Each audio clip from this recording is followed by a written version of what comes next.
আমাৰ ইয়াৰ মানুহখিনি লিষ্টখিনি বনাই থোৱা আছে নেকি? আছে ছাৰ।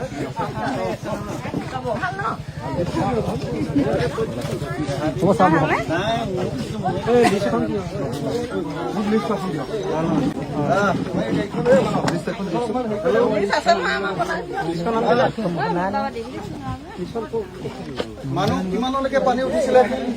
পানী এইটো এৰিয়া গোটেইটো চা। মানুহৰ ঘৰত কিমানলৈকে উঠিছিলে? মানুহৰ ঘৰত তল গৈ আছে। ইয়াত কেইঘৰ আছে টোটেল মানুহ? 72 ঘৰ টোটেল। কি লোকচান কি হ'ল? ঘৰৰ ভিতৰৰ বস্তু চব শেষ।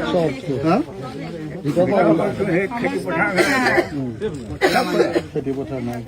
মই কঠীয়া পাৰিছো, এইটো শুকাই যোৱাৰ লগে লগে আপোনালোকক মই কঠীয়াখিনি দি দিম হা।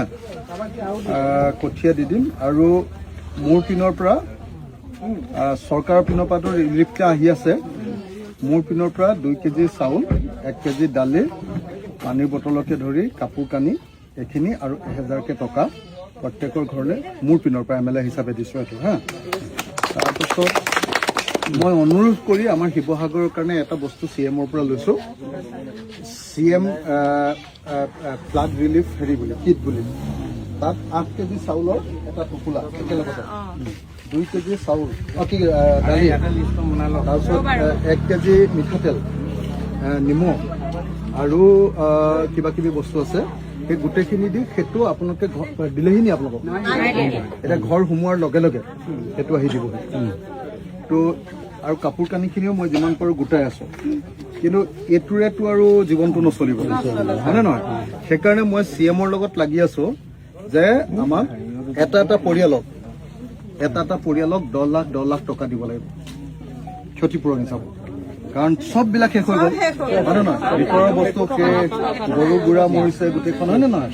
গাড়ী গুড়া যাৰ আছিলে পানী চানী সোমাই শেষ হৈ গ'ল হয়নে নহয়? সেইকাৰণে মই অসমৰ মুখ্যমন্ত্ৰীক কৈ আছো যে 10 লাখকে টকা এটা পৰিয়ালক দিব লাগে। তো তেওঁ দিল্লীলৈ কালি গৈছে প্ৰাইম মিনিষ্টাৰৰ লগত কথা পাতিবলৈ, চেষ্টা কৰি আছো। আৰু যদি নহয় তেতিয়াহ'লে দৰকাৰ হ'লে চিফ মিনিষ্টাৰ ঘৰত গৈ আন্দোলন কৰিবলৈ যাব লাগিব। মোৰ লগত ওলাব। কিন্তু এইবাৰ মানে ইমান ডাঙৰ পানী হৈছে, এইবাৰ মানে আগৰ নিচিনাকে 5000 10,000 ক্ষতিপূৰণ দি চৰকাৰক মানে পলাবলৈ নিদিয়ে হা। এবাৰ মই নিজে MLA আছো হা, মই গোটেই জীৱনেই এনেকে আন্দোলন কৰিছো। মোৰ নিজৰ সমষ্টিত হৈছে যাতে পুৰা ক্ষতিপূৰণ পায়, তাৰ কাৰণে মই চেষ্টা কৰিম। আপোনালোকে খালি দৰকাৰ হ'লে মোৰ লগত গুৱাহাটীলৈ ওলাব লাগে। এতিয়া যদি লিষ্টখন আনে তেতিয়াহ'লে মই পৰিয়ালে পঠিয়াম। আৰু এটা কথা কওঁ এইখিনিতে, মানে কি ৰিলিফ বিলাক আহিছে কিন্তু অলপ বিসম্বাদী হৈছে। কি হৈছে মানে সেইদিনাখনি আমাৰ এইডোখৰতে মই আপোনাক জনাবলৈ মানে কৈছো, আৰু এতিয়া জনাবলৈ বেয়াও লাগিছে, কিন্তু আপোনাক জনাবলগীয়া বিষয় হৈছে। মানে এই আমাৰ এইটো এৰিয়াৰে যে ঋতুমণি আপুনি আপোনাৰ ঋতুমণি হাজৰিকা, তেওঁ আহিছে গাড়ীত আগত বহি। ৰিলিফৰ গাড়ী 4খন নে 5খন, ৰিলিফৰ গাড়ী এখনেই আহিছে কিন্তু গাড়ী 4খন 5খন আহিছে। আহি পেলাই আমি এডোখৰত প্ৰায় 100 মান মানুহ বহি আছো। 100 মান মানুহ থাকিলতো গাড়ীখন এইফালে গুচি গৈছে, এইখিনিত গাড়ী ৰোৱা নাই। অখিলদাৰ হেৰি বুলি আমাক মাতি অনা হৈছে ইয়ালৈ। আমি মথাৰিত বহি থকাৰ পৰা আমাক ফোন কৰি মাতি অনা হৈছে যে অখিলদাৰ ৰিলিফ দিব, আপোনালোক দলঙৰ মূৰলৈ আহক। আমি মাইকীয়ে মতাই গোটেইখিনি আহিলো, আহি পেলাই এইখিনিত বহি আছো। কিন্তু গাড়ী কেইখনে আমাক আপোনালোকৰনো বোলে খাবলৈ পানী পাইছে নাই, খাবলৈ আপোনালোকে ভাত পাইছে নাই, মানে খালি গাড়ীখন গুচি গৈছে।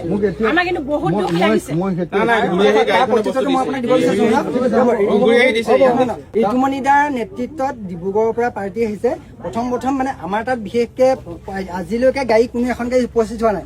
ইয়াতে সকলো মানুহে চাৰিওফালৰ পৰা ইয়াতে ৰেচনখিনি পায়। তাৰপিছত তাৰ নাম যদি মানুহ নাহে তেতিয়া কেতিয়াবা নিদিয়াকেও থাকে, তেনেকুৱা পৰিস্থিতি হয়।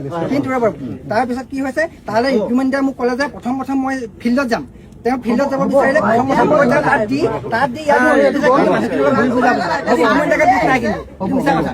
ইয়াত দি থৈ গৈছে বিসম্বাদীটো হ'ব নালাগে বিসম্বাদী হ'ব নালাগে এতিয়া মই আপোনাক এটা কথা কৈছো, যেনেকে ভোট বিচাৰি আহি মানুহে ঘৰে ঘৰে ভোট বিচাৰি আহে, মোৰ মানুহে গৈ আপোনালোকৰ ঘৰে ঘৰে 2 কেজি চাউল, 1 কেজি দালি, পানী, কাপোৰ কানি এইবিলাক দিব। আৰু CMৰ যিটো বস্তু, সেইটো বস্তু আপোনালোকৰ ঘৰে ঘৰে গৈ আমাৰ গাঁওবুঢ়া বা হেৰিয়ে দি দিব। সেইটো মোৰ দায়িত্ব, এই 2টা বস্তু মোৰ দায়িত্বত আছে। এই 2টা বস্তু আপোনালোকে চবে পাবই।